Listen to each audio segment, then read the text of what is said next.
Welcome into the SorareData Strategy Show. I am Andrew Laird. You can find me as Lairdinho on Sorare. Joined today not by Sean Newsham, PSU fans too, but in following tradition of when somebody misses the podcast, I ask them who they want. And we got Harry Trades here because Sean was like, you have to have Harry on. So Harry, welcome to the Strategy Show. Thank you for having me. Yeah, I do really appreciate it. And Sean as well for the recommendation. Yeah, very much appreciated. Sean is I think he's in Vegas right now, which like maybe is better than, although knowing Sean, he'd rather be here, to be honest. So thank you everyone for joining us live. For those of you in the chat, if you guys wouldn't mind hitting that like button, that's always appreciated. We're going to go through a lot of things today. Some like transfer shenanigans, which is always more fun than actual transfer news. We're going to show off the new SorareData watch lists because we made one specifically for this stream. Actually, that's reminding me that I'm going to make it a public watch list now.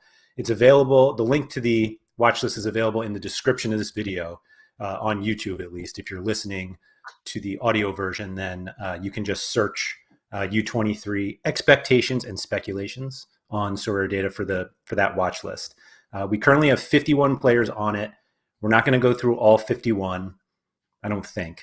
And maybe we'll add a few guys, depending on whether anyone in the chat thinks we missed someone. So if you guys are watching live and want to follow along, I'll have it up on the screen as well. But if you just wanted to look at it yourself, it's available there to check out.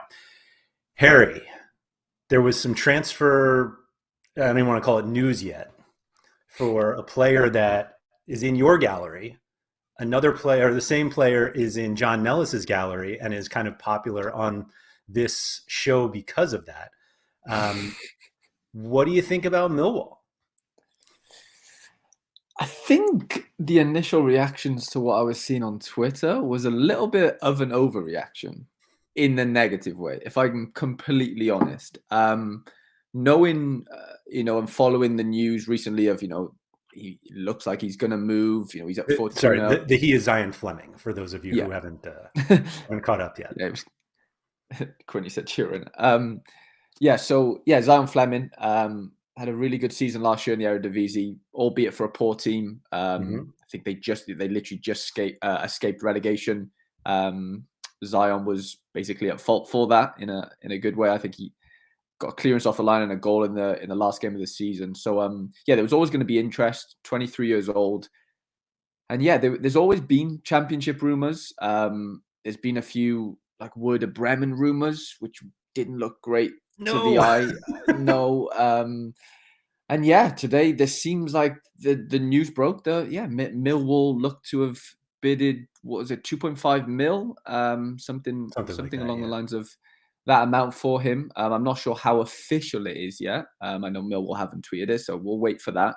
But to be completely honest, like I'm not like disappointed. Would have I preferred him to stay at Fortuna? Yes, but that's only because you kind of know what environment he was in before. You knew how he played, and you were kind of okay with. He was putting up scores. He shouldn't have been putting up scores the way he was for that type of team. Yeah. It's just as simple as that, right? He was outperforming his team's performance every game. He was mainly the guy every game for them. And I think sometimes you could probably say, well, that luck runs out eventually. Maybe the second season that might not have happened. But on paper, the safest thing for him to have done would have been to stay or maybe move within that league. It looks like we've said, that he might be, look like he's going to Millwall. I really don't think it's the end of the world. Like utility-wise, you're looking at 46 games, midweeks, weekend. Millwall aren't shocking in any way. I think they finished 9th last season, so just missed out on playoffs. My club Cardiff in the Championship, so I'm quite familiar with the Championship. I'm no expert.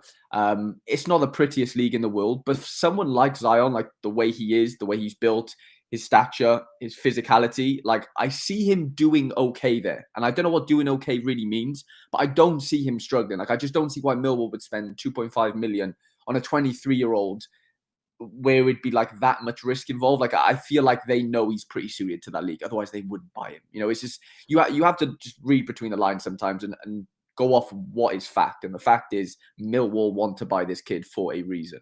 And I think he would do good / okay there. I don't think he's going to be exceptional, but I think he's going to do maybe not the numbers he's done at Fortuna, but I think somewhere around that region you could expect something along the lines of that. And what Wes has just said there, I actually looked at that news today. Jed Wallace has just left, and he was like their main set piece taker. He had like 12 assists or something last season. He's just signed a 4-year deal with West Brom. So, there's room for goals and assists there for Zion Flemming if he wants them, if he earns them, if that makes sense. So yeah, for me, it's a positive move. What would your take on the situation be? So I agree with almost all of it. In fact, I agree with all of it. I'm going to add a little bit. I will say that Jens Odegaard to Alkmaar is official now, which I'll talk about that in a few minutes or at some point. But so Flemming was a player that I considered buying myself like a few weeks ago. I'll say weeks, maybe it was 2 or 3 months, whatever it was. And it was like my expectation was that he was leaving. And I was like, he's not quite, I don't want to say good enough, but he wasn't like popular enough where I was like, he's not going to Milan where he's not going to play. Like he's not going to he's not going to Monaco. Like he's probably going somewhere else in either the Netherlands, or maybe goes to Belgium, or he's staying in Challenger. And I was like, that's great. Like that's what I would want, because he's not the player that I think goes to a champion Europe team and plays like you're not going to get the same scores. That's why I liked him.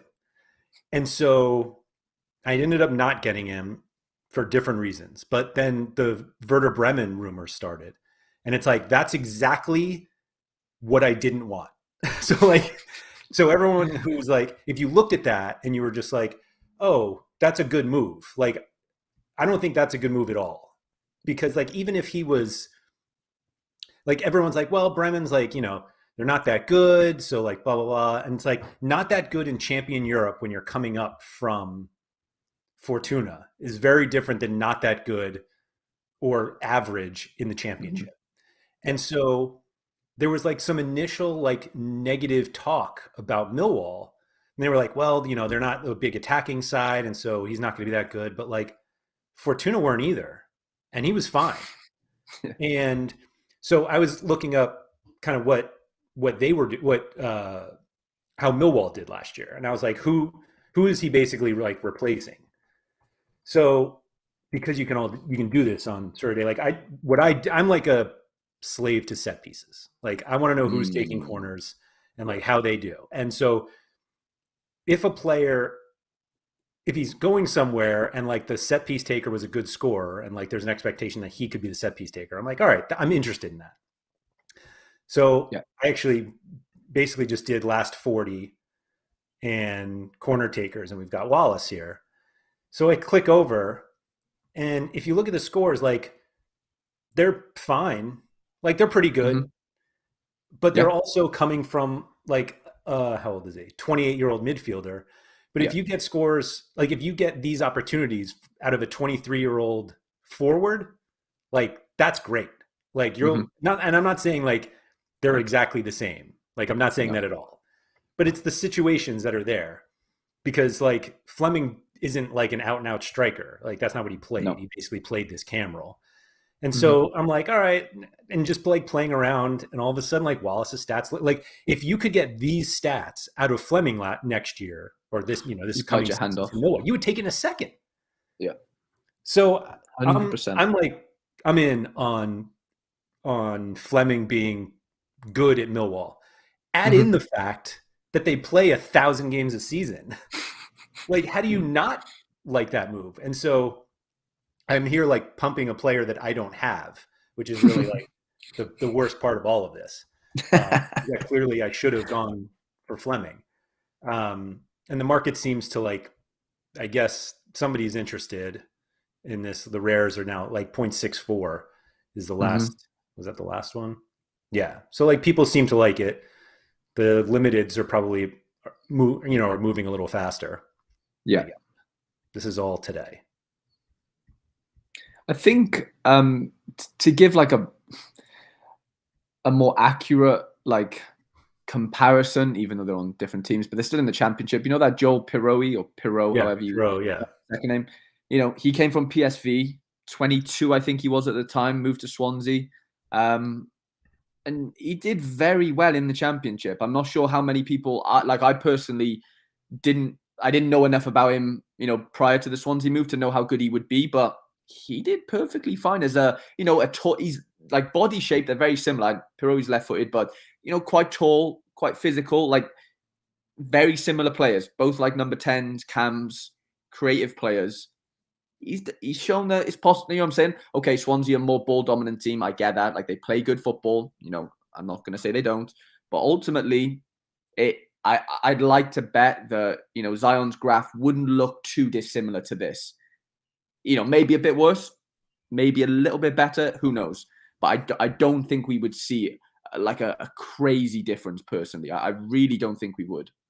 Yeah, I just feel like the added utility based off of the fact that they play so many more games just makes up for it. Like, Yeah, I think Pirlo is more decisive dependent because he's not taking set pieces, but and there's no guarantee that Flemming takes them. But although it's like it seems to work, he used to take them somewhere else, and now they need somebody to replace the guy that took them. But yeah, I don't know. I really struggle to see a situation where it's a bad move for Flemming. And again, it's not official yet, so I don't want to say it's a done deal. I was joking to Nellis actually because somebody was like, "Oh, you better sell him now," and I was like, in fairness, the original tweet where this news came from was from somebody with 78 followers, and not to say that you can't have accurate news with 78 followers, but I at least prefer to have slightly more when news like that, and I'm going to make decisions on it. So we wanted to start with Flemming. The reason why Flemming was popular in this show is because Sean and I talked about him in terms of somebody that you like, a cheaper alternative to somebody like Rafael Leao, who is kind of on the more expensive side. Leao's not on this list. Apologies to John Nellis for not putting him on, but I just had nothing to say about him anyway. So I guess that's a good question. Do you think that that mid-table Eredivisie is comparable to mid-table Championship? Although they were much worse than mid-table. Yeah. I would say mid-table to mid-table wouldn't be too far off. There'd be slightly different forms of playing football. Like the Championship is a bit Route 1, to be completely honest. But yeah, I'd say it's pretty transferable. Both pretty physical. I'd say it's a little bit more technical over in Holland. Not to discourage, there's some very technical players in the Championship, outliers. But yeah, for the most part, the football isn't as pretty as it probably would be in the Eredivisie. That's fair. I'm willing to take that. So there's a lot of Burnley talk in the chat, and which is great because I wanted to touch on Burnley for a little bit because I feel like people are kind of like the ETH versus fiat discussion. I feel like people are taking a side of this argument based on what they want, what they're trying to be their side. I didn't say that eloquently at all, but hear me out. So the Burnley talk mostly centers around Muric. Do we even have Muric on this list? Oh, I do. All right. I think yeah. So let me talk about just goalkeepers for a second here. So we have 4 on this list. Surely there are more, but Muric is the one I want to talk about. I actually turned down a trade offer earlier this week of Julian Alvarez rare for a Muric rare. And I don't know how I don't know how I feel about it still. But anyway, so the talk is Muric goes to Burnley is the idea. And the argument that I keep hearing is basically Burnley are just this really strongly defensive side. They don't like to attack. He's just going to have shots peppered at him. He's going to be Nick Pope. Everything's going to be great. And then on the other side, we talk about all of the Anderlecht guys who could be going to Burnley. And they're like, oh, Company's there. It's going to be great. They're going to be up, more up tempo. And you can't have both. I mean, theoretically you can have both. But the Muric argument sounds like he's going to Sean Dyche's team, and all the Anderlecht guys going is company's team. And so, like, Anderlecht goalkeepers were fine. Like, Yeah. if Muric starts in the championship, like, I don't think it really matters where he's going. Like, going to Burnley or anywhere else, it's the same thing. You get 46 games, and if there are bad shots everywhere, then you get more saves. But like, looking at the prices right now of at least these four guys, and I think these are kind of the three top U23 goalkeepers in Donnarumma, Diogo Costa, and Martin van der Voort. And we've got Muric after this. Muric's floor is 2.5 ETH right now. 1.31 is the average. It's a 7-day average. I think basically there's not a lot of volume on Muric because nobody wants to make a decision before we know where he's going. Like, the Burnley thing is hardly official. Yeah. If he goes to Burnley, do you think he is as good as these other guys, or better, or is he not in this class? The thing with me is the fact that he's 23. So are we looking at, is there one more season of eligibility? Is that what we're saying? Yeah. Okay. I think for that season, like you just said, 46 games for an under 23 goalkeeper is brilliant, because that means that your goalkeeper effectively is playing against other goalkeepers, i.e. Donnarumma and Costa, whilst they're playing like Champions Leagues and stuff, which is arguably harder games theoretically. You know what I'm saying? If you're a Burnley goalkeeper, you're probably going to have an easier night than you are playing in the Champions League most of the time. And by looking at this, he's less expensive for right reasons. One, in terms of the Costa situation, I think Costa's got 2 years of eligibility left. Muric, like we just mentioned, the one. Donna, again, okay, just the one. But, he's been world class, quote unquote, since he was 17. It's a different argument. I wouldn't be in a rush to buy a Muric, but I do love the 46 game situation. That's the only thing for me. That makes him a little bit different to like a Van der Voort. Okay, Van der Voort, 3 years difference. We get it. These are different arguments now. It's like a argument over like a what's happening next year argument kind of situation, or long, yeah. And it's like, what do you need? Like, what does your gallery need right now? Do you need a player? Do you need a goalkeeper that's eligible for 46 games of a season? Because that means then you're going to need 4 outfield players that are going to play midweek as well, right? Yeah, that isn't easy to do. That isn't easy. Like, I'm looking at my gallery now and being like, I've got an Eric Garcia. He might get a game for Barcelona. I might have a fatty. He might be injured. Like, it doesn't look great for me in the sense, like, midweek wise. I really do need to bolster my my rares and maybe even super rare options for midweek games. So it's hard enough to get a goalkeeper. Then it's also hard enough to get 4 outfield players to play with him that are fit, that are nailed on. Like, it's not an easy thing to do. Like I said, I wouldn't be in a rush to buy him, but I don't think it's like a shocking move for him if he got that for holders. Like, you want him to be playing, obviously. But like Burnley coming down from the Prem, I saw somebody said in the chat then, SN Dizzy. I'm pretty sure he mentioned that like they've lost 4 of their defenders. I know one of them is James Tarkowski. Well, yeah, he's mentioned it there. I think he's going to move to Everton or something.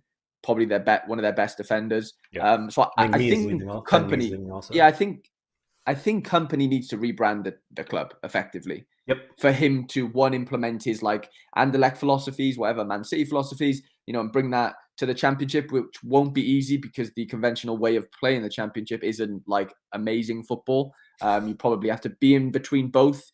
And I'm pretty sure Company would, implement something where, he has the players and he has his, his core group of defenders and just stronger players, for that type of environment in the Championship. But yeah, I think Company needs to rebrand Burnley. I don't think they'll be, like you said, they're not going to be the Sean Dyche Burnley. They're a different beast. They'll be a different beast. It might not happen in the first year. There might be a transitional phase.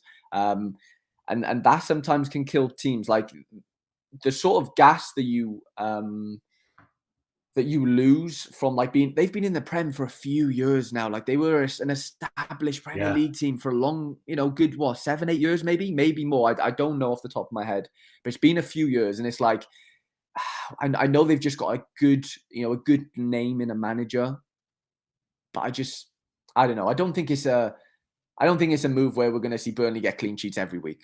To be completely honest with you, I think that's fair. yeah, that would probably be my assessment on it. I don't love the move. It doesn't like excite me too much. And like you said, nothing's official right now. So right now he's as good as nowhere right now. He doesn't belong to anyone in the sense of like he's not a number one for anybody right now, which is a dangerous place to be in as a goalkeeper. But I hope he gets a move, for sure. Yeah, I definitely don't see him in a situation where he ends up as Ederson's backup. Like I think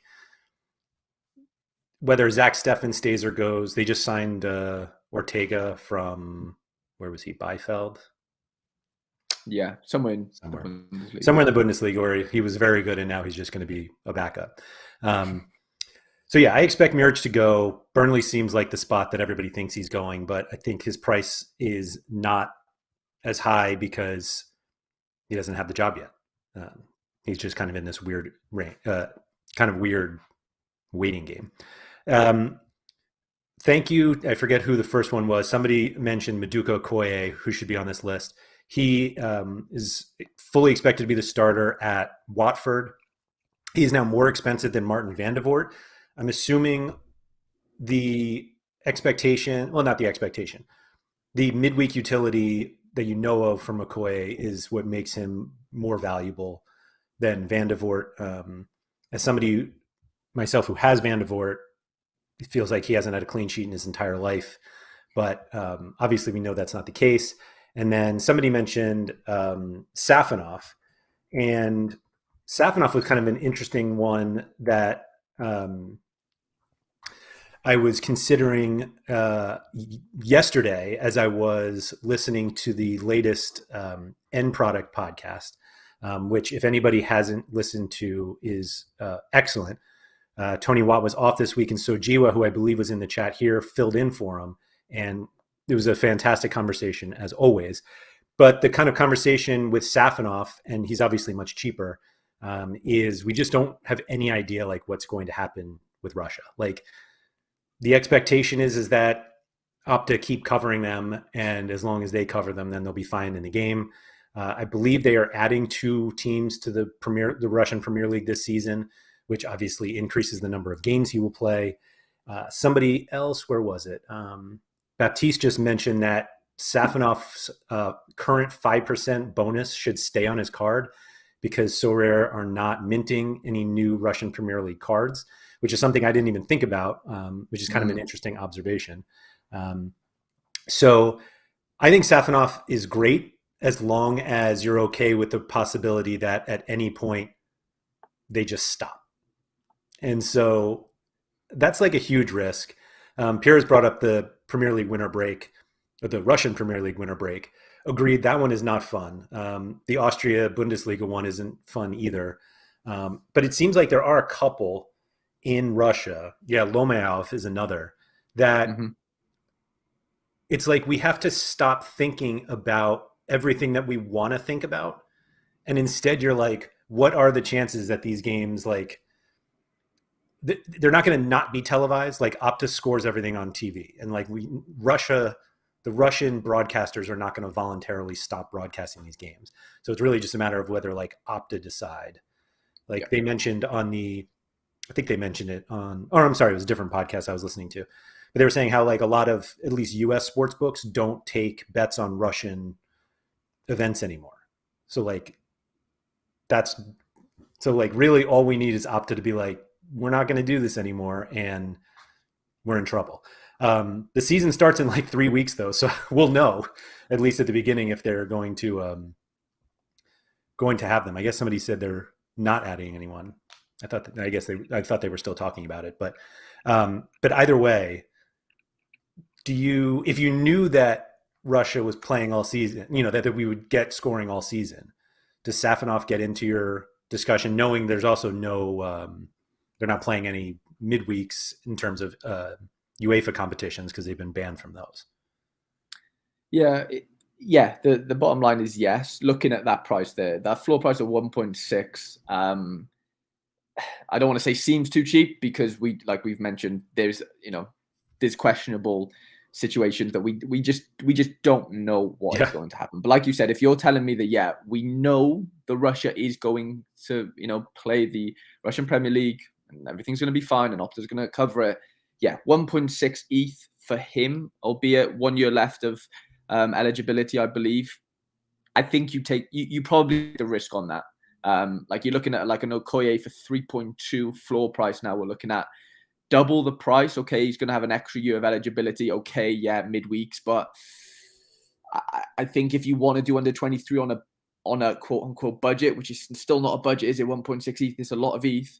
But if you're going to want to play it, I think that looks to me a good price for a good goalkeeper. Like he's no scrub at all. It's just like you said. It's just the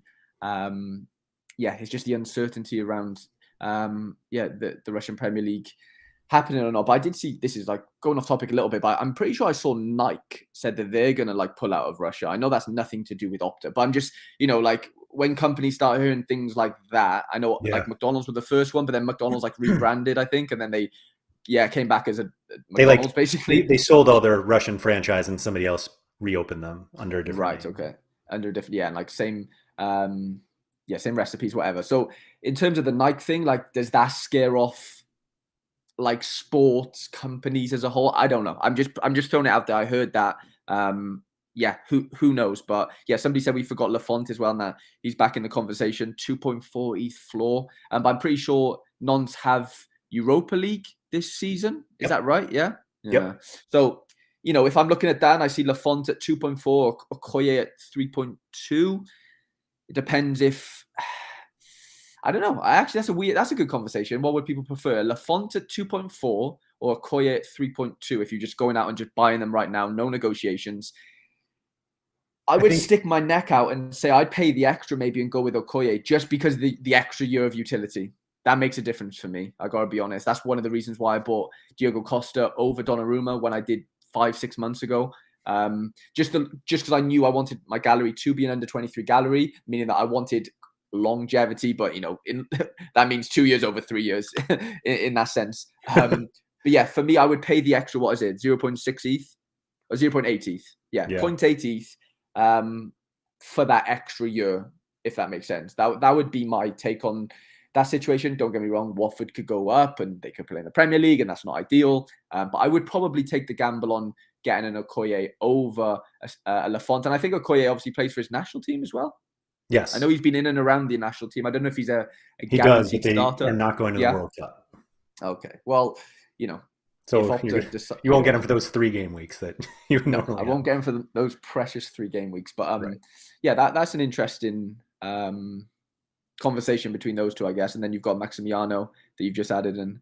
Lomaev as well. Maximiano is kind of an interesting one because he's essentially in the same situation as Muric, except without it's basically Muric minus 8 games. Like he hasn't moved yet. And there are plenty of rumors where he's going. Somebody in chat mentioned Lazio. And I don't know, like, I think the point that you made earlier was really good. And I think a lot of people don't even think about it, that if you don't have the midweek players to play with Okoye, then getting the extra midweek utility doesn't matter. And what's funny is that it's usually the other way around. People have 4 outfield players and then they don't, and then they have some scrub U20, some scrub goalkeeper and then, you go to make your midweek lineup and you don't have them. And so this one's kind of the opposite. So now you're almost like forcing yourself to spend more on your outfield players if you didn't have them already. I think if you were gambling on which one, I think they're both fine in terms of Muric and Maximiano. Like I expect both of them to be starters, but to get one, you're basically paying double for Muric. Maybe not realistically. Those are the floors. I don't think anybody's paying 2.5 for Muric today. Obviously nobody is because the floor is still there, but Safonov, like you pay a little more knowing that he's the starter somewhere that is covered today. But it's the equivalent of if Opta stopped covering the Russian Premier League, Safonov becomes Maximiano in La Liga 2 or whatever they call Segunda Division. Yeah. Like you have a very expensive U23 goalie who's not scored. And so Zarky's saying Maximiano to Napoli as well, or is out there because Merritt hasn't signed his contract extension yet. I think obviously if you have Maximiano, you just need him to go somewhere. Yeah. And after that, like if you don't have him, then like all of the rumors are fine. Like I don't know if you can like, if he's going to start somewhere, and the only one that I heard, the only rumor I heard for him where he wasn't going to be like the starter was Barcelona, and it seemed very strange that he would go there. So I just threw that one out. But like starting anywhere is better than not starting. And so I don't know. He looks kind of cheap to me. Yeah, I just think like when I pivoted from like a champion Europe, challenger Europe, and everything gallery, basically just a normal looking gallery, to under 23s, my starting point was like, I don't want to take that many risks with goalkeepers. Yeah. Previous to me owning Van der Voort and Costa as my main two European guys, I had Lafont before he was like good, basically. Like before the second half of this, like last season, he scored a lot better than the first half, if I remember. And I also had Etienne Green, who went on a we just know what happened with Saint Etienne. And yeah, so I had some good outfield under 23s, but I really felt like I was lacking like some real quality goalkeepers. And I felt like even though they're 1/5 of my starting five, like it just gave me so much more confidence going into game weeks, knowing I have like a goalkeeper, A, is going to start no matter what, really. And two, like they're in situations where, like, okay, I bought Van der Voort before the Leipzig thing, but you kind of knew that he's going to go, he's going to be a really good goalkeeper in the future. He's still like stupidly young. So the chances are he's going to get a move somewhere. Yeah, there was risk, but the likelihood was he was probably going to stay at Genk, until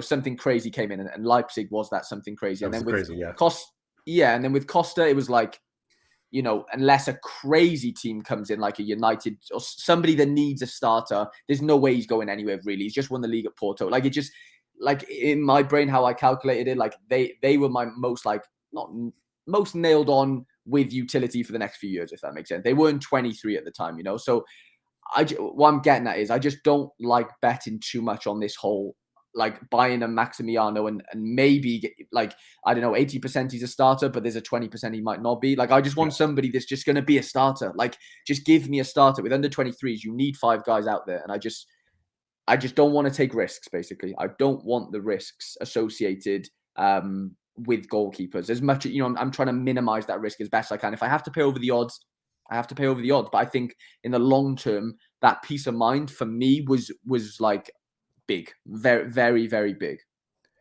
Did you ever have Donnarumma? No, never.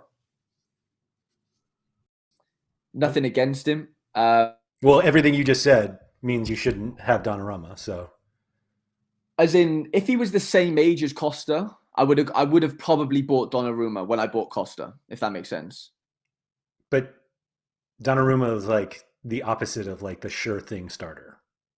Yeah, what I mean is, okay, this season, and maybe but next. I don't see Keylor Navas holding up a new shirt anywhere. Yeah, I think his situation got like worse and worse in the sense of like, when they first bought him, everyone was like, oh, he's nailed, like PSG, like this is sick. But then it got to a stage where like he made a few mistakes and he wasn't looking like this invincible 9-foot machine that he was once. And, and that's obviously why Navas got his chances. So, yeah, okay, I'll retract what I said then. I probably weren't going to ever buy him. But he, like, at one point, he was definitely on my radar because, I was looking. I remember when I sold my Vinicius Souza Super ad at a nice ETH balance, and I've never had one as big as that since. And, a bit of that went on Costa and X, Y, and Z. And, like, that could have went on a Donnarumma thinking ahead to next season, But, yeah, ultimately, there was way more risks attached to Donnarumma than there was. And there is a Costa for me. That's fair. Somebody mentioned, Chad, about Andre Lunin was supposed to move from Real Madrid, and I think they announced recently, or there was a report recently, that he's not going anywhere. So that's why his price isn't moving. And John Andrews Mike Baston brought up the possibility of David Ochoa, who's around 0.7 ETH now. I think the expectation is that Ochoa goes to Mexico somewhere. I don't know where that is. Meaning, I know where Mexico is. I don't know where in Mexico he's going. But there's been like no news about it. Obviously, it's got to come up soon if he's going to make this move. But the difficulty with that situation is that it seems like there's no way he's getting the RSL job back.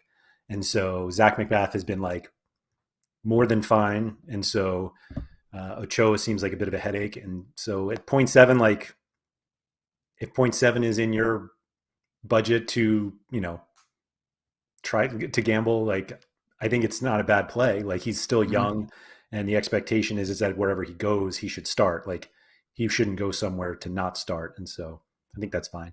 And Mike Basson saying you had Donnarumma for 3 days. Apparently I did. I don't know. Did I? It's only one way to find out, Harry. Oh yeah, I did. Yeah, I did. I remember this now. Yeah. Yeah, I bought him ages ago when he was at Milan from the market. You gave up a Lafont. That's your boy right there. Yeah, so yeah, I bought him from the market a while ago. Like that's how you got him. Yeah. That Jesus, that was before I even played under 23. So yeah, that didn't even come into my. This was way before I pivoted. To be fair, this was like when I first joined the platform. To be fair, so yeah, that's true. But yeah, never used him or anything. Yeah. That card's been on the move a few times. Yeah, I just think with Italy, I mean, the World Cup's not that much of a deal, but you know what I'm saying? Like, I know his situation next season doesn't seem as enticing as it could have been. You know what I'm saying? Sure. That would be my sort of take on that little situation. Yeah. What I thought was funny is that it seemed like a lot of people were pricing him a little higher because of the expected World Cup utility. Like everyone was like, oh, well, he's the number one for Italy and they'll be going to the World Cup. And then when Italy failed to qualify, like his price didn't go down. And it was like, clearly nobody, it was just like people using that to justify paying more. And then it was like, when that was gone, they were just like, oh, whatever. He's still very good. So don't worry about it. John Andrews 0.7 is like $50 these days. So that's fair. I wasn't expecting to go position by position, but it kind of feels like it makes sense at this point since we just went through an entire goalkeeper conversation. So let's see who we got here. The list isn't long, and there are a few reasons why, and we can certainly add some if anybody thinks that we should talk about them. I will say that I was looking to improve. I've actually been looking for defenders in all different scarcities, all different regions. And one of them was, or two of them were U23 rare and Champion Europe limited. And so I went and I was like, I know who the best U23 defenders are. They're basically right here. It's like Schlotterbeck, Upamecano, Timber, Sutalo, and I think everyone else. I'm not even sure you can put. I'll put Sutalo in there. I think it's those four. The first two are probably a little higher. But the problem was, I was like, I really need an elite Champion Europe defender, and Schlotterbeck and Upamecano are that. Like you have to. That's who you have to go for if you want like literally the best ones, and they're U23. And so I was just like, I'm basically paying. It's like the two most expensive possibilities, and they're combined in these two players. Yeah. I'm trying to not buy those. I tried to buy a Sutalo, and I failed. I'm just going to put it that way. It's got to a point where I couldn't do it. John Andrews is recommending Goncalo Inacio. I should probably. We're talking about like potential transfers, and so you're right. He should be on the list. How do I have this? Floor price is how it's sorted. The Inacio to Man United talk was fun. I feel like that's kind of gotten a little lighter as of late. You're right. I did miss another one. This is your boy right here. Yeah, I didn't want to pump my own player, but the chat's done it for me. Yeah. Thank you. I remember when you got that super rare. It was right after we were in Orlando. Right after you got it. Right before, yeah. From somebody at in Orlando, which I didn't know. That's right. That's right. That was wild. Yeah, that was crazy.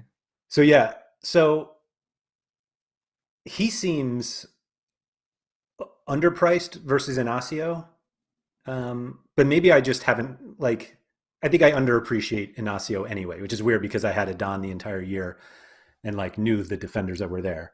Hmm. John Andrew was saying he's been linked to Wolves too, which is about as awful as it gets, but he's Portuguese, so that's Yeah. why. Um, do you think that there's anyone on this list that that's or excuse me, someone who's not on this list that should be here? Defender wise, maybe Ronald Araujo for Barcelona. I don't think he's at a terrible price. Like he's around the 1 ETH mark. I think maybe 1.2 um, at this going rate of ETH. Like, yeah, okay, 23, so another year left. So he's not as young as your Badia Shields and Ignacios. But as a defender, I mean, what more do you really want? Yeah. I don't think he was exceptional last year. Like he had exceptional games. I don't think he had like crazy scores for Barcelona, but yeah, I think this season I would like to see a really really solid season for him. People are saying in the chat as well, Guardiol, that could be a good shout as well from Leipzig. Yeah. There's a load of good under 23 defenders, which is a good thing. Obviously, there's variety if you are shopping in that market. They're not cheap. Nothing under 23 and good is cheap, really. You just have to, it's part and parcel of the game. I think his price is crazy, but like Nico Schlotterbeck's like situation next year is looking really good.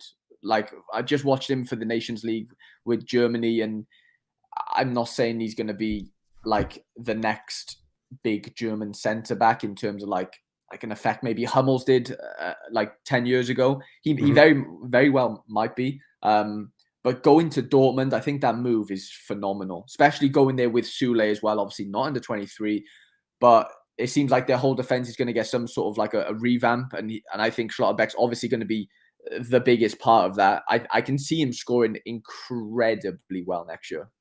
Yeah, like I think there's a reasonable. I mean, it's not like he's that far away, but he could be the highest scoring defender on the platform. Like not even Yeah. U23, just like overall, Mm-hmm.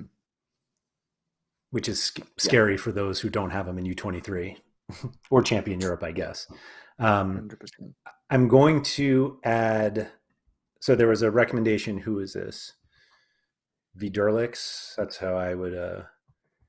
Where is he? So if Sean were here, he would pump Sam Buchama because he has him. So that's the only reason. And I get Makes these sense. like random DMs like this guy's really good. Like, and then I'm like, oh, how do you know him? And he's like, oh, I just won him. And I'm like, okay, so like you have done no research. You didn't like try to get this guy. You just won him, and now he's very good. It's like what he does with Glebov, where he's like, oh, this guy's awesome. Yeah, but anyway, but these stats are really good. So I will give you that. Yeah. He's a center back from Alkmaar. So basically, like if he starts, which let's see, what is that? 14 starts in the last year. Some of them towards the end of the season, and you can see like he's got a pretty sick all around game. So yeah, I think that's a good shout, particularly because he's like so much cheaper than everyone else. That there's that. I added Malaysia there because that's a player that I have that there are rumors of Lyon now that are like, okay, I guess. It's like tough when you're at Feyenoord. I mean, it's a classic, like any of these challenger guys going to a bigger side. And like, that's kind of the built-in safety that you have with guys like Schlotterbeck and Upamecano, which is why they're so much more expensive, is that they cannot move up at this point. Like there's nothing that no club they're going to that's like bigger than where they are already playing. I mean, in terms of like actual competition and likely production. So I kind of that's why I put them in a different tier as Timber and Sutalo, because I mean, the Timber, it sounds like he's staying, which I don't have him. So that was like terrible news to me. Sutalo as well. So I don't know. Those guys are certainly options. Trying to see some of the other suggestions here. Bastoni's a kind of a tricky one. I bought a Inter Milan bundle the other day and Bastoni was in it, and I sold him, and I was just like, it's a weird, like that team's really good and they have some like really good scoring players, but like he just doesn't score like as elite as I want or as I expected, I guess. And he gets left out quite a bit as well. What's that? towards the end of this, he was getting left out. Like, those couple of Yeah. DMPs. I was there. That was worrying me towards the end of the season. Before that, like you said, yeah, there's some good score, like some very good scores there, of course. Yeah, there are. And I think he has, what does he have, 2 years? Oh, just 1 year left. So he has like some really good scores, but I don't put him in the in that same bracket. Wes Roach was saying he had an injured calf. Fair But enough. like even just looking, I don't know, it's just like a decent number of DNPs in the last year for all different reasons. And a few 14s Right. that we can't ignore. Let's see here. So that's probably a red. Was it? It's got to be a red. Oh, yeah. All right. So conceded penalty and a red card. Red, but it happens. I mean, those things are going to happen for a center back. Yeah, 100%. And we've got Jules here. Isn't he 24 now, or have I thought he had 1 more year. Done him a disservice. Yeah, he has 1 year. Fair. Yeah, he'll be 24 this year. I'll give you partial credit for that one. So he just had surgery. I don't think that's changing anything, but I've seen him with rumors to Chelsea and Barca, and I can't remember if there was another one. Both of those seem fine. Like, yeah, I wouldn't do anything. Isn't it funny how we've basically just got centre backs here? I mean, Musiala could be the only fullback we have, but that's just kind of out of our control in terms of the reasoning for why they score so well. I guess Gusto's a wing back as well. But going back to that, the fella, that Sam Bulekma, Mies Hilgers is playing on the same team as him. Was injured for a long time last season. I can't remember the injury, but as you can see there, so from like game week 244 was kind of like his last game. He came back towards the end, though, as you can see, three light green scores. So yeah, had 70 minutes, 84, and then came on as sub against Hercules. But yeah, he's one that, like, I know, is it Robin Proper is one of PSU's love childs. So it's basically who starts with him, I imagine. You know what I'm saying? So it probably, I'm not sure if they play a back three or not. If they don't, then yeah, it's one other position, back two. No, Hilgers is at FC 20, not. AZ you said. Sorry, my bad. Yeah, that's sorry. I thought, I got confused then, to be fair. I thought they were both FC 20 boys. No, we're good on that one. Okay, well, they're mutually exclusive, and they can both start. There's no worries with that one. Somebody was bringing up Alphonso Davies. I can't speak unbiasedly about Alphonso Davies. He was like one of the first cards I bought on the platform. And he was also like the biggest sale I've ever had. Like, I think he's awesome. Don't get me wrong. And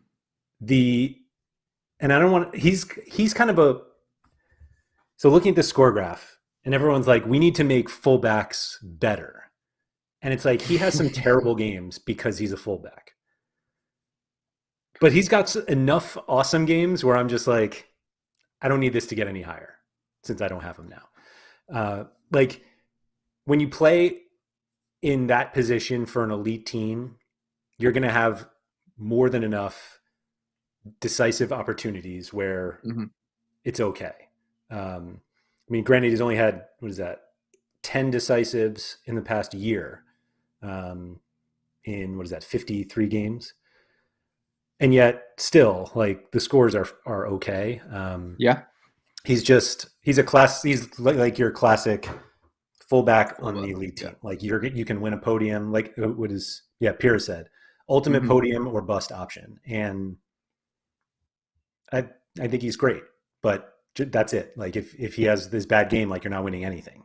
But if he has a good one, like, you literally could finish first. Yeah, you're winning it. Yeah, that's what that's I guess why obviously centre backs are way more popular, and it's just the consistency, isn't it? That's what you're paying for. You're paying for that consistency where they might not score crazy well. Their peaks might for the most part, not be Alphonso Davies like, where they're scoring hundreds, because Davies gets an assist and he gets a clean sheet and he's just crushing. But you just get that consistency to where, like, you know, it's just a safer bet, I think, you know, as an overall sort of, description. It's just a lot safer. But does safe win you things? That's the content. That's what you've got to weigh up, I guess, isn't it? Is whether or not it's just your risk appetite in terms of who you would like to play in that position, and if you think that matchup for Davis outweighs a safer centre back option on another team for that given game week. Like it's game week by game week. You know, you can't look at it over like a season long thing. I think you need options. You need options everywhere, and it's like, okay, well, this week I might play Davis because he's playing, I don't know, Stuttgart at home or whoever it is. There's a very high likelihood that he's going to get an assist. Like, these are just obvious things that everyone's going to know, but that's what it comes down to for me. It's matchups, not like I want to buy him over him. It's like you might have to just buy two of them and just play one week and one the other week. Like, it kind of just has to work out that way for me. Yep. No, I completely agree with you here. I was going to talk about Sorare because we saw like a very dramatic price drop. Oh man, the limited one is probably much more dramatic. There it is. Links to Torino, and basically sounded like it's going to happen. Makes nobody want Sorare anymore. I think it's a combination that Torino's center backs weren't that good last year. Obviously, he was playing for a very high possession team in Salzburg last year, since they just kind of dominate the Austrian Bundesliga. Do you think the fall in price from, let me just go to rares, back to rares, like from basically just under an ETH, just over an ETH, to like, oh my God, somebody sold at 0.26. Wow.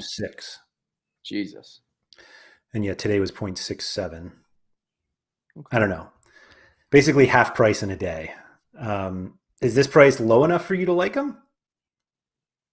0.6 or 0.2? 0.5, I'll put it. 0.2 seems like it's gone. No, I gotta be honest, probably not. No, I just, like, the situation at Salzburg, like you've just explained, I'm not going to go over it. Like, it's not even remotely comparable to playing for Torino in the Serie A. I'm sorry, they just, like, it's not even half as good. Like, you know what I'm saying? It probably is 1/4. You know what I'm saying? Like, the price difference, 1 ETH to 2.6. It sounds crazy, but that would be the difference in like toughness of league, you know, situation of team in league. Like, it just, for me, I wouldn't touch him. Like you said, it's not confirmed, so we can't really jump the gun too much. It does look, you know, pretty nailed on. I seen something today that 15 million is the number. Whether it was like personal terms, I don't know what the situation is, but yeah, ultimately, like, nobody can tell me that's a good situation. I'm sorry. Torino in the Serie A. Like, I'm really sorry if you hold him, but like, and John, if you're watching, I'm deeply sorry, but it just isn't a good situation. I just don't think you can sugarcoat it. Personally, I don't know what the chat thinks and what you believe, but yeah. So, talking that when we started about the defenders, how I was looking for Sutalo, and the other guy, the two guys above him, were too expensive for me. I was like, I really want like an extremely solid U23 defender. And the two I was looking at were Sorare and another one that Joe P brought up in chat, Stanley and Soki. Mm-hmm. Literally the day after I was like deciding that I was going to try to get one or both of them, though they both had just like awful rumors, and I was just like, I'm out. Like, I can't do it. And so I have Malaysia, not to like talk about my own gallery too much, but like he's the best U23 defender I have right now, in terms of rares. And I was like, hopefully I can like ETH's dropping, I can sell him for a lot, and I'll get like one of these other guys. And then like the rumor comes out today that Lyon are basically going to sign him, and I'm just like, that's fine, but it's not as good. Just this time of year is awful. Somebody, horrible. Yeah, Piakowski is basically coming in to probably replace Soleil next to Wober. Mm-hmm. Where does he fall on the list? He's not cheap. I like the DRLX1 in the chat. João Victor. There's been a weird situation with him with Corinthians over the That last is a couple of weird weeks. one. I'm pretty sure he got injured in their last game. He went down injured with like a back injury or something. But prior to that, he hadn't played for a little while. So I don't know whether that was the back-related situation. It might have been. But whilst that was ongoing, there's been Benfica and Porto rumours non-stop for the last month, right? Yeah. He would be somebody that, like if he goes to Porto, like I might have to buy. Like he's one of them ones where I'd probably have to buy him because it just seems perfect for my Diego Costa situation. Yeah. What does he cost with a 0.7? Is he really 0.73? He was about 0.5, 0.6 about 2 weeks ago, roughly. Yeah, He hasn't changed dramatically. I think what's the floor at now? 0.95. Yeah. Which I mean, 8 hours ago he sold for 0.76. So okay. Let's even call it 0.8. Yeah. But then is he over an ETH if he goes to Porto? Yeah. In this ETH market, yeah, you'd probably have to say so, wouldn't you? Yeah. Only 1 year left. Eligibility. He'll be 24 pretty soon. But luckily, I think his birthday falls in a way where, he's eligible for the next season. I'm pretty sure. So, for me, that could be a really good looking situation next season in terms of Portuguese centre backs playing for Brazilian centre backs playing in Portugal for quote unquote the best team in the league. If you like Porto's under-23 stack, I know it's being disintegrated right now. But at one point, the only missing piece was a defender, really. João Mario didn't really cut it. They were crying out for a centre-back. This guy could be it. He really could. I watch a lot of Corinthians games just because one of my friends actually that I live with has got a limited Raul Gustavo. So we watch a lot of his games. Another good option. Another good option, yeah. Left-footed centre-back, very strong. Really good player. I know Perez, I think, has a super rare. Very good player. I like the look of João Victor a lot. I think he would do really well in that Portuguese league. I'm seeing Sikaman would be a good shout as well. Stokey, Scott just said in the chat. I think he'd be good. I just worry about rotation with Leipzig. They always seem to leave one of the 4 or 5 centre backs out, and you don't know whether it's going to be Guardiola, you don't know whether it's going to be Simakan. Like it's just, I don't know. I just don't want to get involved in situations like that personally. But if your risk appetite is large, and maybe that's something you could sort of look into. Yeah, and the good place here recommended Windall.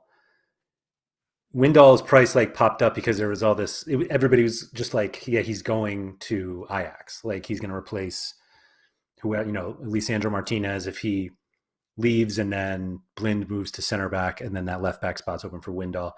And I saw the other day, yesterday maybe, time's all a blur, but they were basically like his salary demands are too high, so that's stalled now. But I don't know. I think he's good. Whether he stays or he goes to Ajax, it's pretty good. A pretty good situation. That's I'm done on defenders. They're all expensive and they're all pretty good. I will say, actually, one more thing.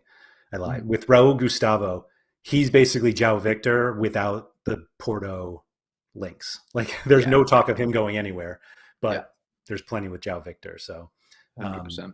Wes was saying Windall was linked to Everton too. That sounds horrible. So yeah, that's a hard pass for me on that one. Yeah, no, thank you. Yeah. All right. Let's see who is on our midfield list. So all of these guys are stupidly expensive. I'm not going to sugarcoat that. I don't see anyone here that's moderately cheap.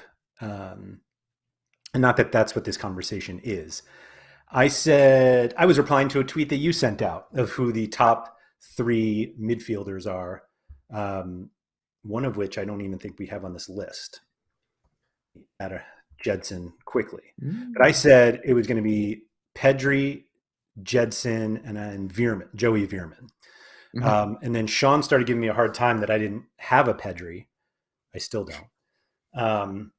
Now that we know, now that Enzo is going to Benfica, and likely not until December, but it's possible in July. Mm-hmm. Do you think how much of his River Plate scores do you think show up in Portugal?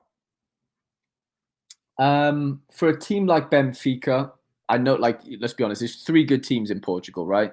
Sporting, Porto, Benfica. Yeah. So, majority of the time they have a fixture where they're probably going to win the game, most likely, and for the most part, score a lot of goals. And don't get me wrong, that's not too dissimilar to River in Argentina. I've watched loads of River games this season, because I own an Alvarez, or did own an Alvarez, own an Enzo. So, yeah, I've had loads of time to watch them. And yeah, they do steamroll teams, don't get me wrong.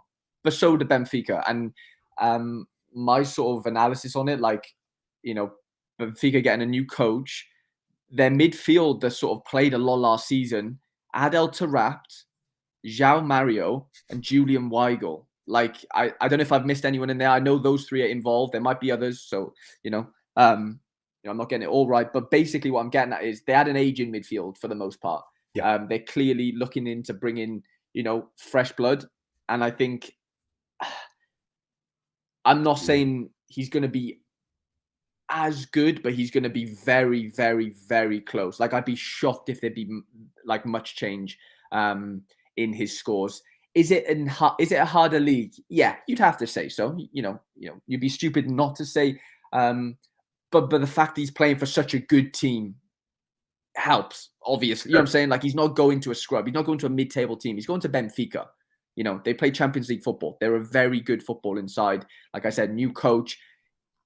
I'd be shocked if he's not a nailed-on starter every week. He might not play, if he plays in the Champions League game, he might not play on the weekend for whatever reason. Like, that happens. Rotations happen. But for the most part, yeah, I think he has to be in the conversation of one of the best midfield options next season.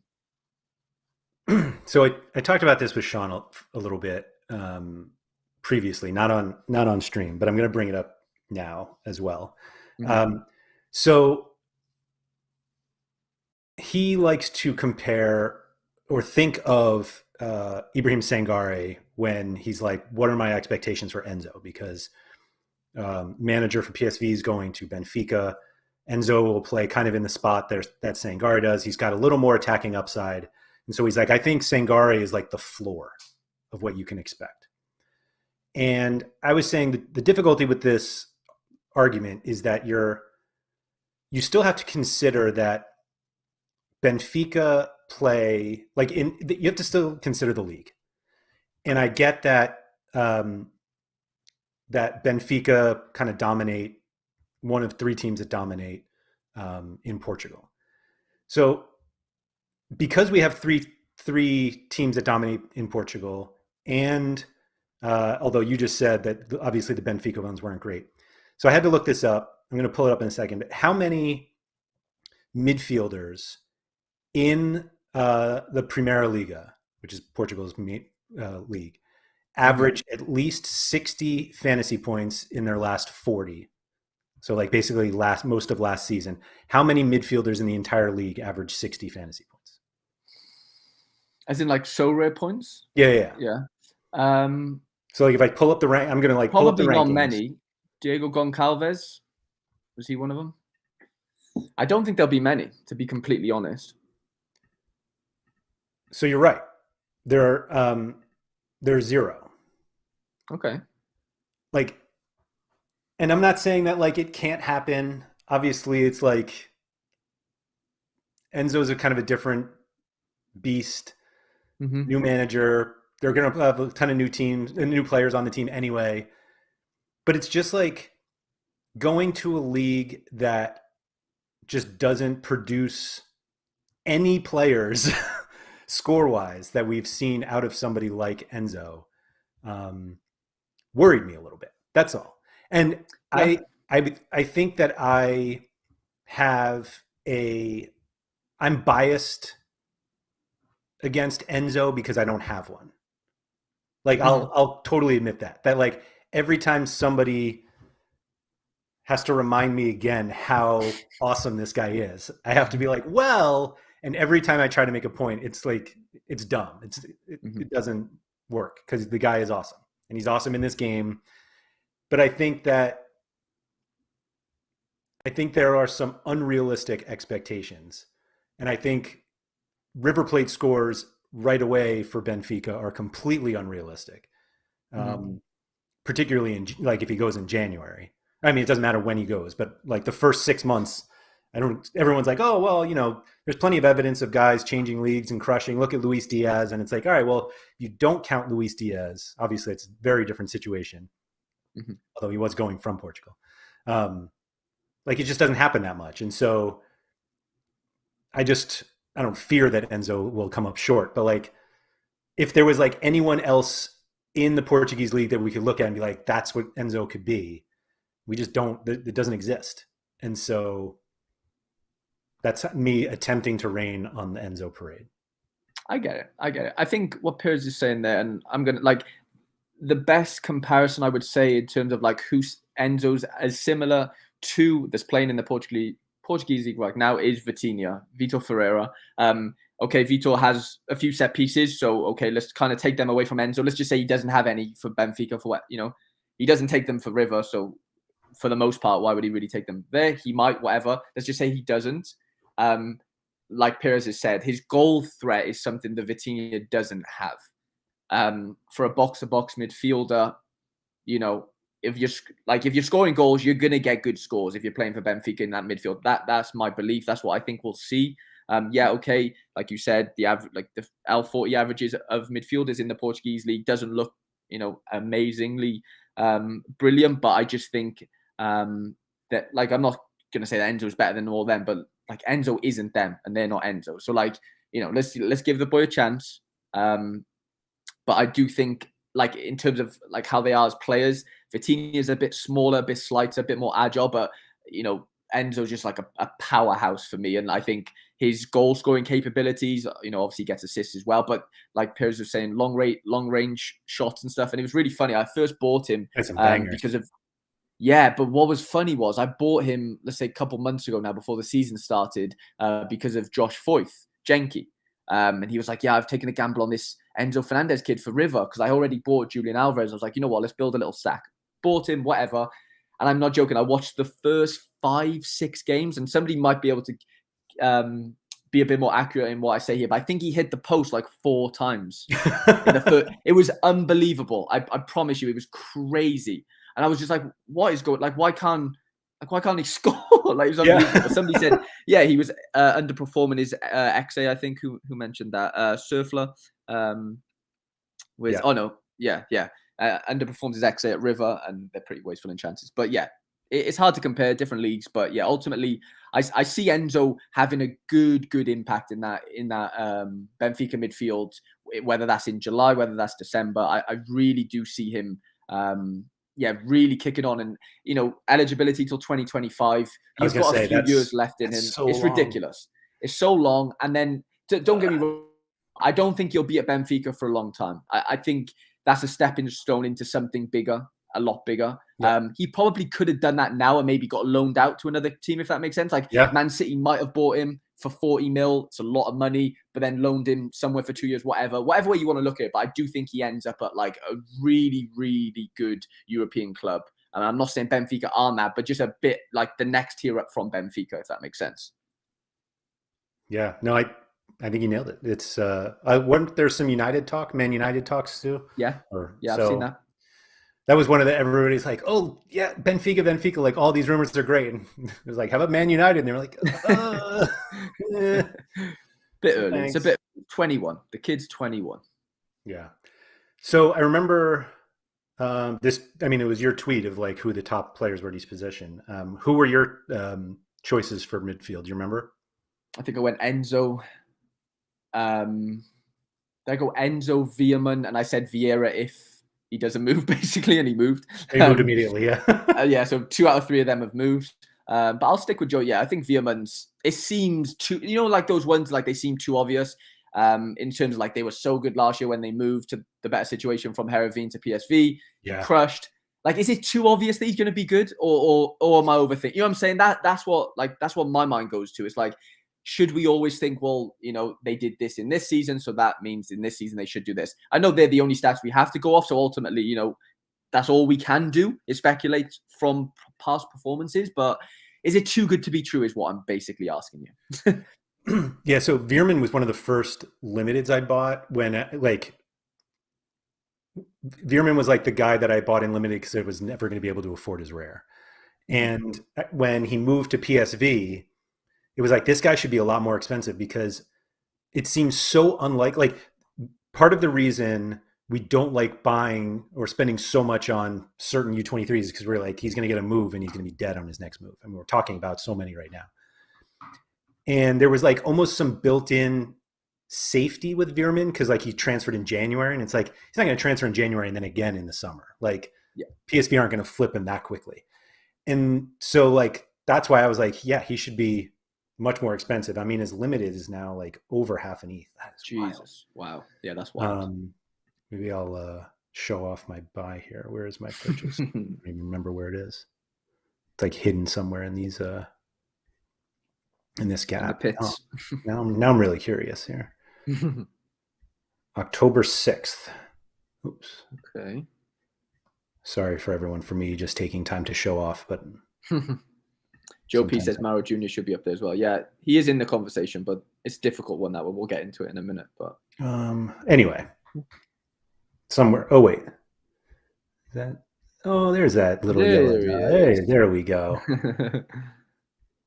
Apparently, I wasn't the only one who was willing to buy him back then. But anyway, that was certainly the benefit of Veerman because I was like, I know that like, or at least I was confident that he was going to stay. And you just look at some of these other guys like Tchouaméni with Real Madrid. Like, we don't know if he's going to start. We obviously saw Camavinga do that was that last summer or was that January? It's all last summer, I believe. I could be wrong though. Whatever it was, he barely played. Obviously, the expectations are high with him, but there's that. Maro Jr. is an interesting one. Zarky also said that Botman to Newcastle. Did that happen, or is that? I'm not sure. I think it could be. Like, did that actually happen, or is that just? But anyway, Zarky was the one who, for me, always tells me about Maro Jr. And Maro Jr. is kind of the weird one for me because he's a kind of player that we shouldn't want. Yeah, he really is. He goes against what we should want. Right. Exactly. Like he's a fullback. Yeah. And like just rows of right back and dark green somehow. And we're just like, wait, this doesn't make sense. Yeah. I will say that having a midfielder card, like I assume helps. I guess it did. What is apparently it? So. 54. Yeah. So it's higher as a midfielder. Like usually you want to be higher as you usually want the midfielder card if you do happen to play fullback. Mm-hmm. But yeah, it's like, or he's a left. Yeah. Right.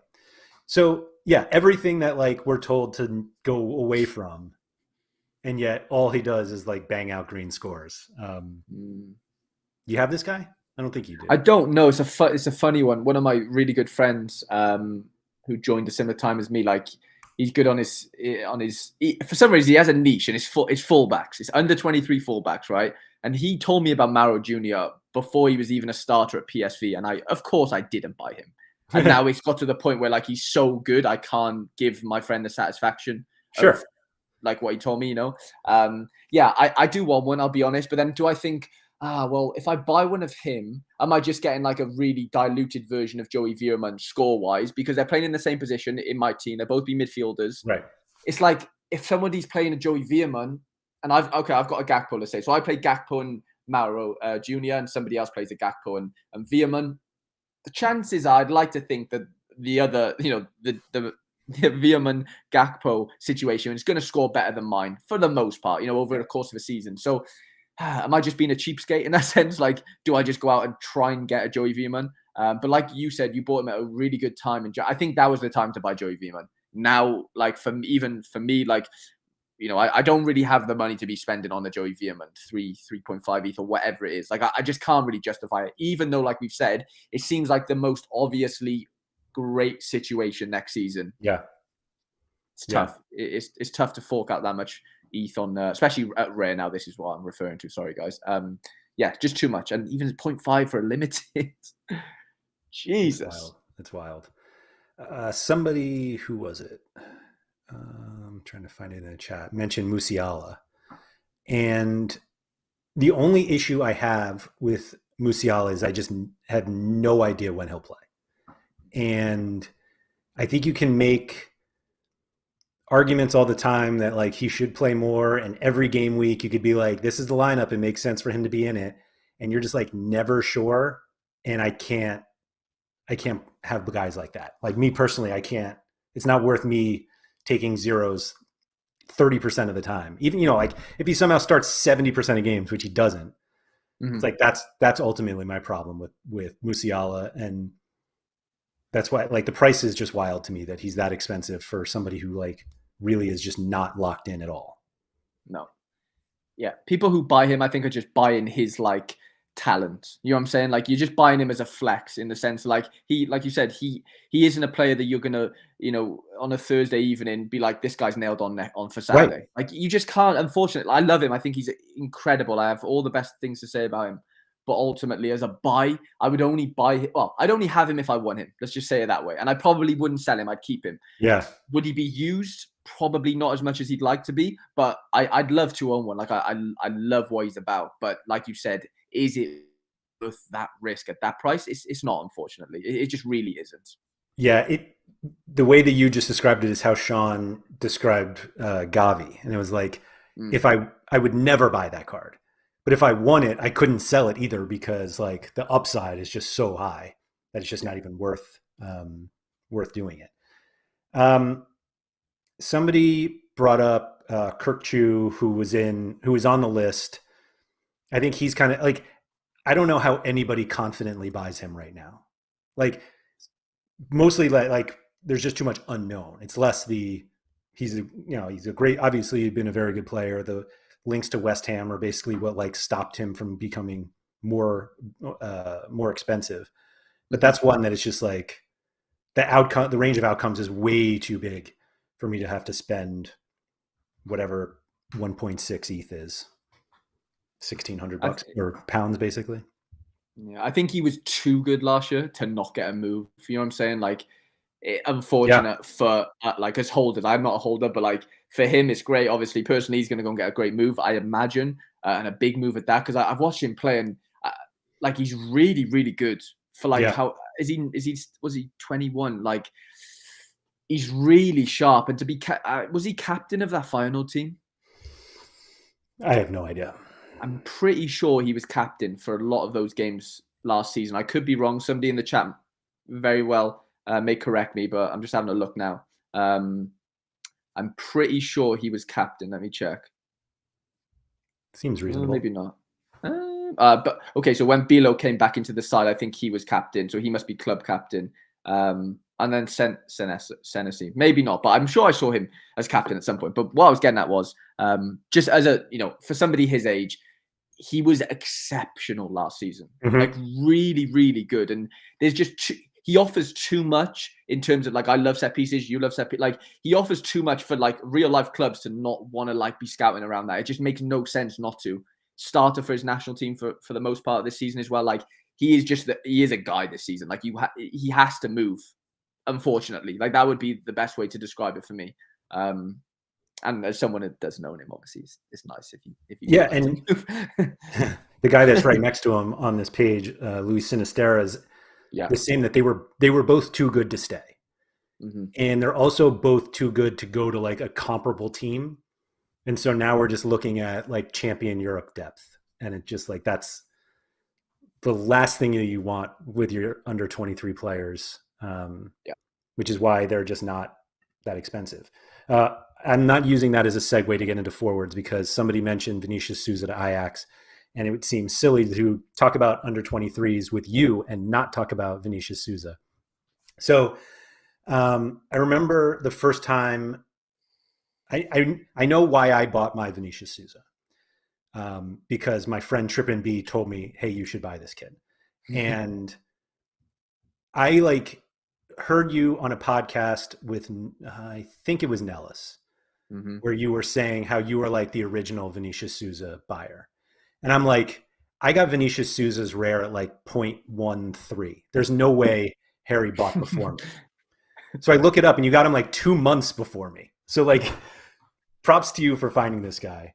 Obviously he like I mean, is it safe to say that he like changed your Sorare experience because of how you bought and sold him? Yeah, there was no intention, like in terms of knowing that was going to happen. Yeah, completely flipped on his head. If it weren't for that sale in December time, early January, I think I sold him for 4 ETH on the dot, maybe the super rare. They wouldn't. Yeah, there's no way I'd be in the position I am today. There's just no way. But it came about. It's a really funny story. It was a random Friday night. I was on my, it was a game week that just started, and Michelin, or whatever team he was playing for in the Belgian league, they had a Friday night game, and it might have been against Standard Liège. You might be able to pull it up, but he scored something like 83, like a 40, 50 AA score. That's the game. Nailed it. Okay, game week 206. And I was, I'm not plugging them, but I was on my phone. I was on SofaScore, and I saw that he had like an 8 something rating on SofaScore. And for anyone that uses SofaScore, if anyone has an 8 something rating, it basically means they've done something really cool, Yeah, you right? crushed it. And what happened was he hadn't scored. He hadn't done anything. It was just an AA game. And I saw he made like something stupid, like 10 tackles. Have a look at the defensive. There we go. Six tackles, right? And I was just like, hang on a minute. Duels won. That was it. The duels won. I was just like, what is going on here? And to be fair, there was not much data before that. So, he might have been injured. I don't remember the exact story, but basically he hadn't played many games before that Standard Liège game, or never scored anywhere near that. Looked on Sorare. I saw there was a super rare for like, what was it? 300 pounds, 300 euros. And yeah, luckily I had a bit of ETH in my account for whatever reason. It wasn't a lot of ETH. Yeah, it was 0.14 ETH. Like it's ridiculous, really, looking back. And that was October 10th. Yeah, October 1st. If I've got my months right. Yeah. And did I ever see that happening? No, selling for 4 ETH, no chance. But I just saw. I don't know. I just saw I just get like this gut feeling sometimes. And when I see, I'm not saying that you should go and buy every player that has an 8 rating on SofaScore and now like this. It's not going to happen. There's outliers in data. We always see random players have random good games. It happens. It was just so that my guy went on a streak of 10 games where he basically scored the same thing every game effectively. And luckily I sold him at like the end of that 10 game. So yeah, go from game week 206 to game week 230. Because I won the Cody Gakpo rare with him in that team. Yeah. And I basically sold him just after that. And, his scores took a bit of a dip. They're still okay scores, after that, but they're not 4 ETH scores really for a super rare. So don't get me wrong, there's loads of luck involved, but ultimately I really did just trust my gut feeling, and it paid off. I'm not saying it's going to happen every time for me, but this was just a really lucky occasion. Yeah, let me see. I got mine, November 3rd. So yeah, way behind you. Way behind. Yeah. That was just a rare. I probably paid more for the rare. Oh, I almost paid the same. Yeah, very similar. Super rare. I bought a limited at the same time, which is really funny. I didn't buy a rare. Like when I went on, you bought the super rare limited? I bought a super rare, maybe 2 limiteds, and I ended up selling one limited for like 10 times the amount. And then I don't know what I did with the other one, but I should have just. I don't think there was any rares. Well, maybe no, that's a lie. There was a rare up because one of my friends bought the rare. So yeah, there was a load up, and luckily nobody saw that this guy had scored so well at the time, and nobody cancelled their listings. It was a really lucky occasion, and will it ever happen again for me?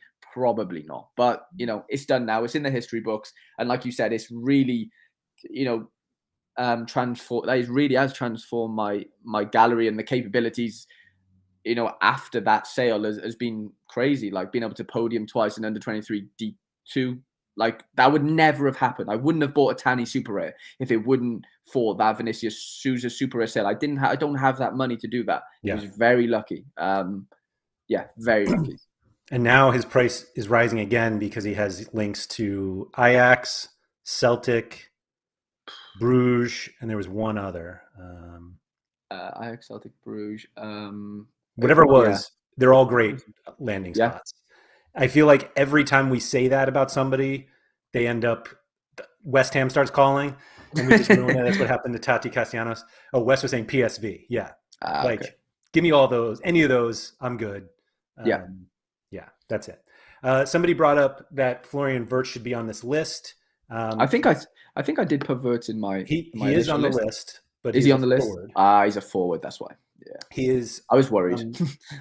I took actually, did I take? Yeah, I took Mbappe and Haaland off this list because I just don't think they're worth talking about Yeah. because not everybody has 12 to 25 ETH to buy a card.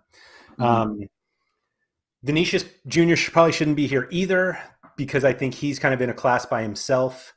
Yeah. But then kind of the other guys we have, Jota, who is supposed to be announced by Celtic this week.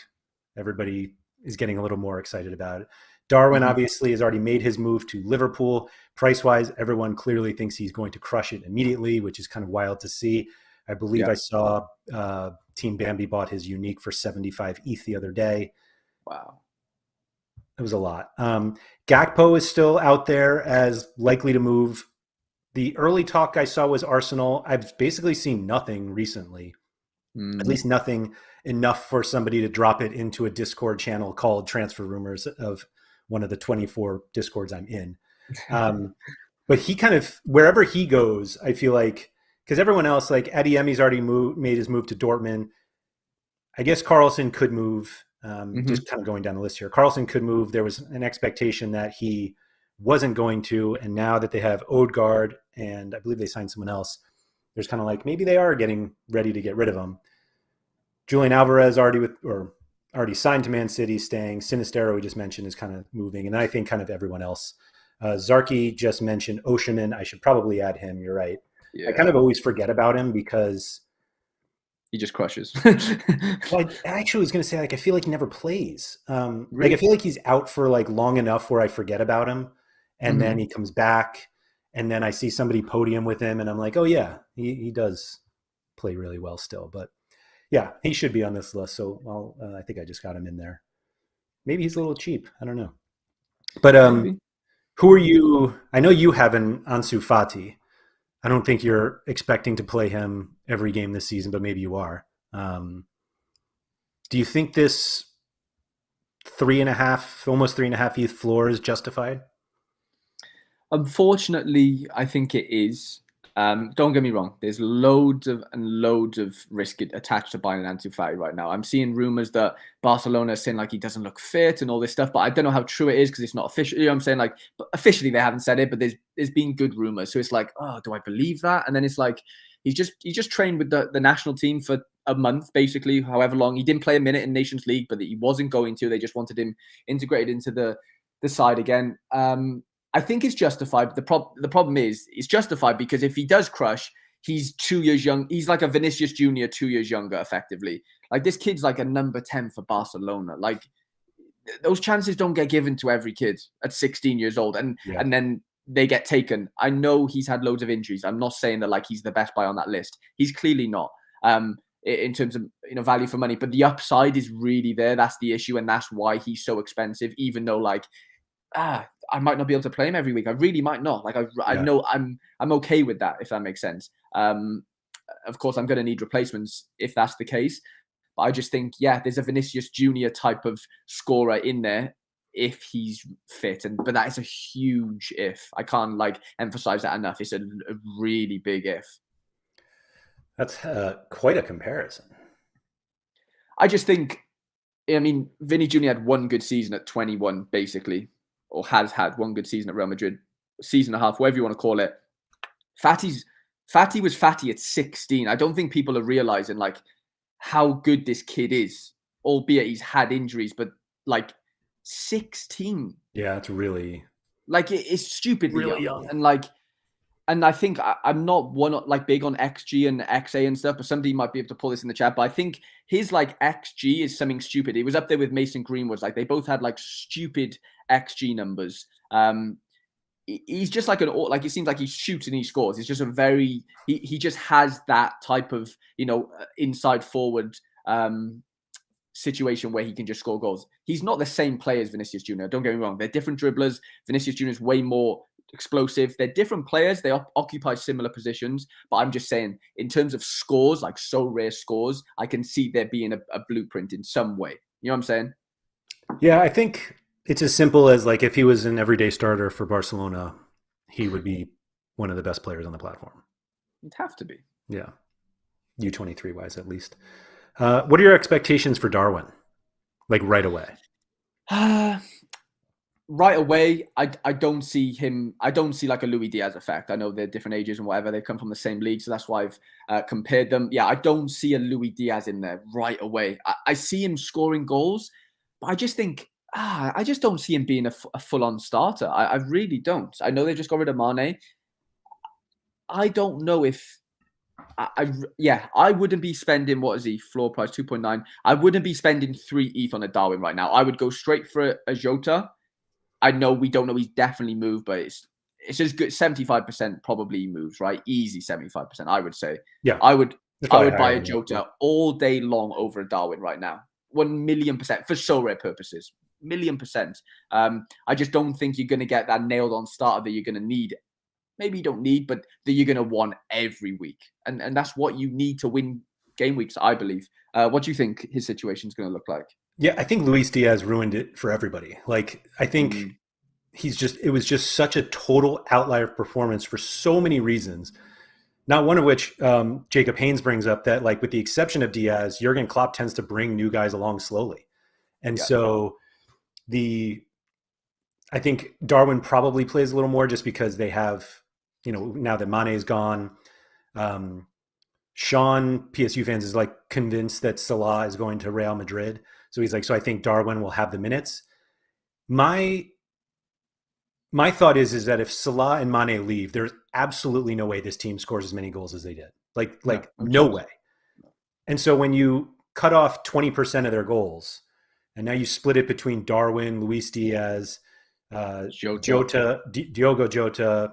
assuming that Firmino probably leaves. He doesn't have a ton of goals in him anyway. But like, I just don't see enough to like justify 2.9 ETH. Mhm. That just seems like the guys further down the list. Like, I would rather Carlson. I would rather Oshiman. Yeah. I mean, the list gets pretty ugly, unfortunately. I It's think that's tough, sort of the yeah. point of Yeah, U23s. it's really A few tough. people have mentioned Noah Lang. Lang's another one that, like, it seems like he's gone from Bruges. And I think the earlier links were Milan and Leeds. And everyone's like, Yeah. you don't want him to go to Leeds. And Milan's like, okay. The Milan talk makes Mhm. me realize we didn't even mention Charles de Ketelaere in the midfield section. And frankly, I'm cool not talking about him because I don't think he's that great for SO5. But I don't know. Lang is in this weird spot. A few people. Nanzo's now looking. All right, Nanzo Nanzo. wants Leao Add Rafael in. Leao to the list. Shout out Nellis as well. Let me just. So I think realistically, people are not looking to get the guys at the top. I did also add Sekou Koita, whose limiteds I've been DCAing, unfortunately. But who was the one? Ezekiel Zeballos I wanted to talk about because for a number of reasons, but like including that he's kind of playing right now with Mhm. Boca. There was a rumor. Where was the rumor for him that made Was everyone this Santa Marina or something? Did you see that one? The Italian one? Saltanita or whatever they are called? Yeah, Some yeah. I don't know. I think he's like way too young and hasn't played enough at Boca to really make a move now. So I wouldn't even worry about that. But um, I don't know. Like the rest of this Salafina, list, there are just like so many question marks, and then like all of a sudden we're back to Flemming. yeah. Oh my Like god. we have Doku here, Jao Felix, Cherky, Joshua Xerxes. I don't know where he's going. Like I think it's like one of those weird things that I feel like for every other position, specifically in under 23s, the difference between like the acceptable guys and the elite guys isn't nearly as big as it is with forwards. That like you get Yeah. like the top end forwards, and again, this is like not talking about the two most expensive ones in Mbappe and Mhm. Haaland, and taking out Vinicius.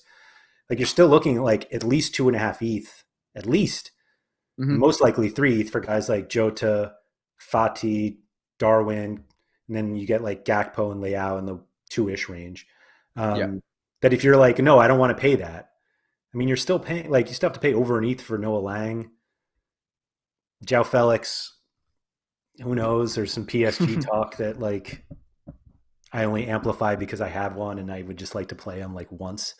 I was talking to somebody the other day about how so I've had this João Felix card. Like this was one of the first cards I bought on the platform. January 23rd, 2021 is when I bought this card. I have 4 days after I started.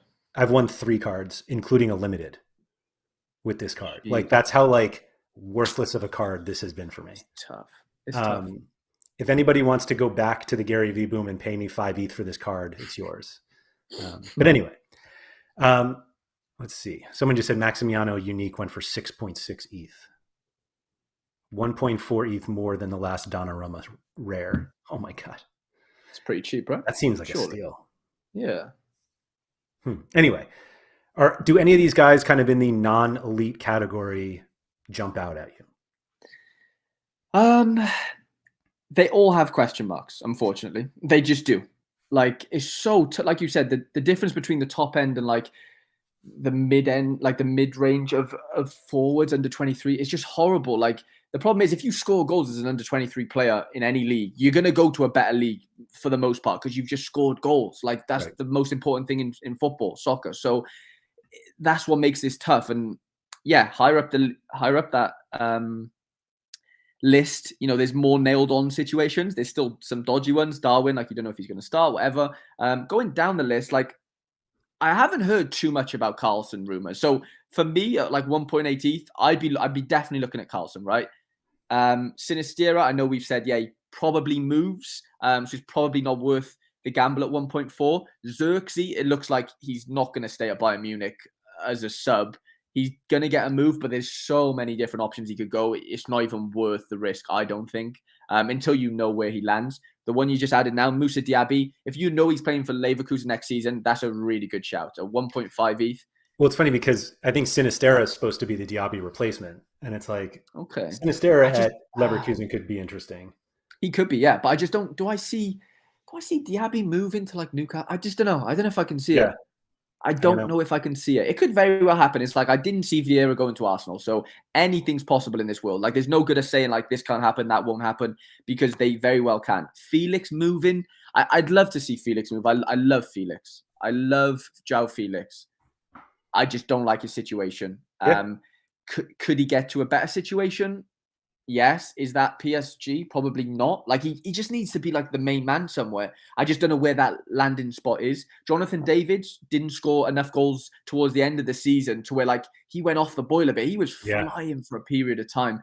Do the clubs, are they put off by that? I don't know.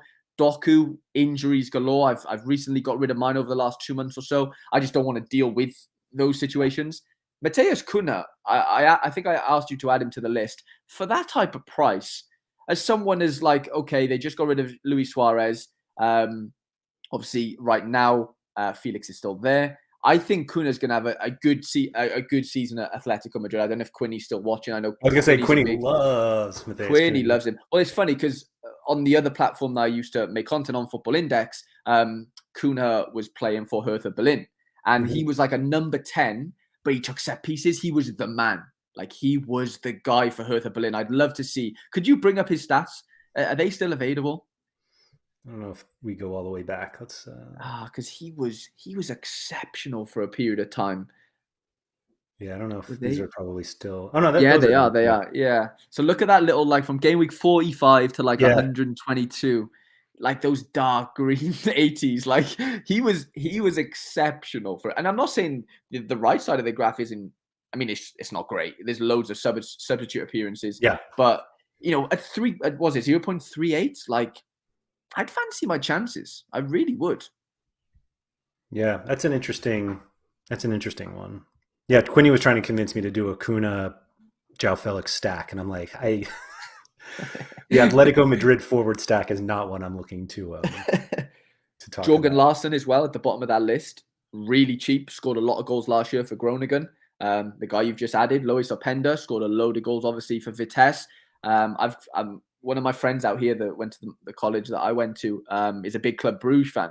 And he seems to think that Openda's going to kind of fight for his place there. Oh, wow. That's what I've heard, yeah. I know they just signed that number 9 from Barcelona, I think, didn't they? They signed Yeah, so he's signed. So like, let's be honest, he probably starts. But this is fitting CDK in. This is fitting Noah. Like, they can't all stay. No. You'd like to think CDK and Lang probably leaves, and I think Openda and this number 9 from Barcelona probably. And they've got that. Is it Olsen? Sven Olsen? I think he's a winger maybe, or a cam.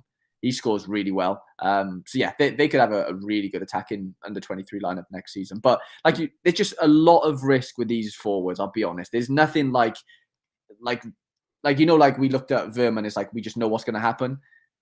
I don't know. Like with the forwards, there's not really.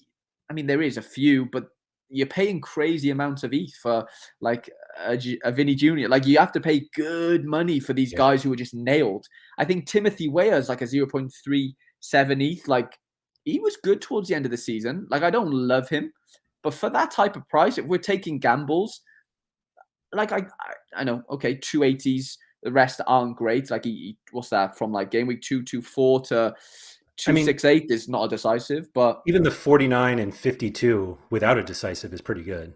100%, yeah, 100%. Nanzo says did not add Maduaki. Anthony to the list. Yeah, Anthony needs to be on there, unfortunately. Oh, fortunately. I mean, Maduaki, yeah. Yeah, I have no interest in Anthony at Manchester United. Okay, I've got a good one that's not on the list. I thought of one. Veroni. Oh, yeah. He, again, so much uncertainty. We don't know where he's going to land. I know he's on loan from Juve, I believe.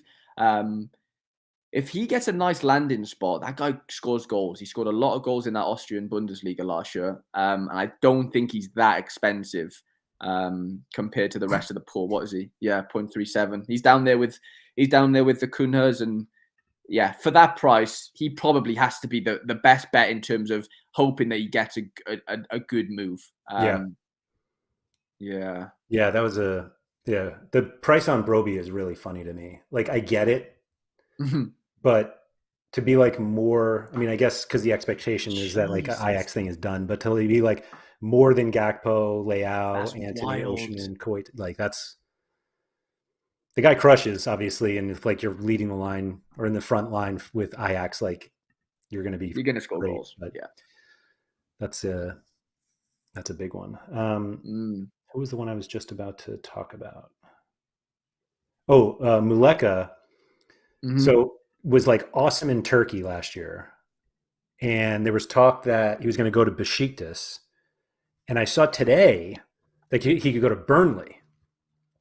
Wow. And now that like brings us back full circle here of, do you want an attacker, a goal scorer for Burnley? But it's like, maybe it's okay because it's not Sean Dyche's Burnley.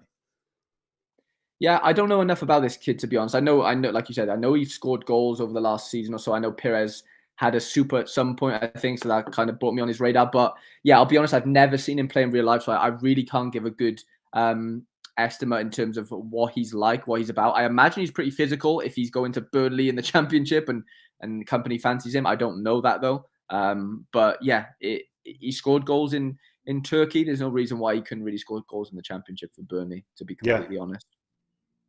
Yeah, no, I agree. There are a few other guys here. Tati is obviously, that price is fully transfer dependent. Like, nobody knows where he's going. It makes like way too much sense for him to end up at River Plate, and that talk seems to have been extinguished. So I don't know where he's going. And somebody in chat mentioned Abada a few times. Yeah, I don't really know this kid, but that doesn't mean anything. But it seems like if you play regularly in a front line with Celtic, then you're perfectly fine to play in under 23s to me. Simple as that. Yeah, funny story you said that, actually.